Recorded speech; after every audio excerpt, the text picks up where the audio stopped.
Well, it seems that all anyone could talk about this week was the cold weather. And this week's historic temperatures had Kelloland's Don Jorgensen thinking about the time he got stuck in the cold. He, his brother, and some of their friends got stranded in a blizzard after their car went into a ditch. In this week's Flashback Friday, we take a look at the story done about their survival in 1983. The men were returning to Parker from Jerome Hurdle's bachelor party in Sioux Falls when the car eased into the ditch.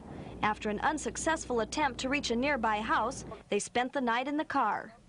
We all huddled in the front seat, 4 in the front, 1 in the back, and then we'd switch. Somebody would go to the back and come up to the front and get warm, you know. A full gas tank kept the heater on all night, but by morning, with less than a quarter of a tank left, they ventured back out into the blizzard. I thought there's no way we were going to make it because we had ran so far and you wouldn't believe how tired you get, and we were just still couldn't see breathing as hard as we could. A few feet in front of us, it just all white, yet the wind was still just as strong, but it was light. We saw that curve sign, so then we kept going. That's sort of our beacon in the night. We couldn't have made it another 100 yards, I don't think, without collapsing. They found a haven at the Dale Crandall home. We ran downstairs, and here were 3 very frozen young men.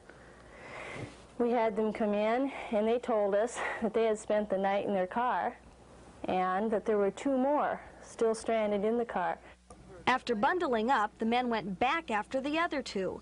They spent most of Christmas with the Crandalls, but then the Crandalls are used to getting unexpected company. They shared their Thanksgiving dinner with a family whose car died in that holiday storm. Bobby Lauer, Kelloland News. To see more stories from our archive, just search Flashback Friday on Kelloland.com.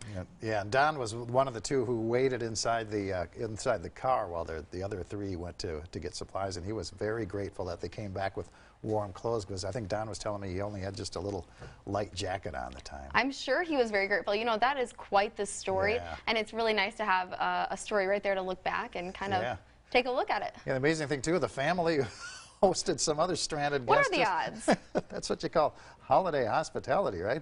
That's right. Well, Scott and Brian, the temperatures will be a little bit warmer this weekend, so we might not have to worry about that quite yet.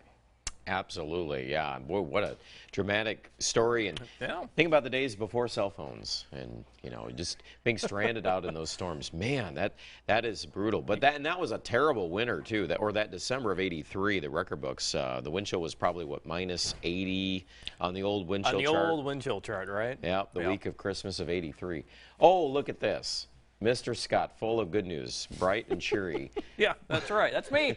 47 days and around 10 and a half hours for the official start to spring. Okay. We got to get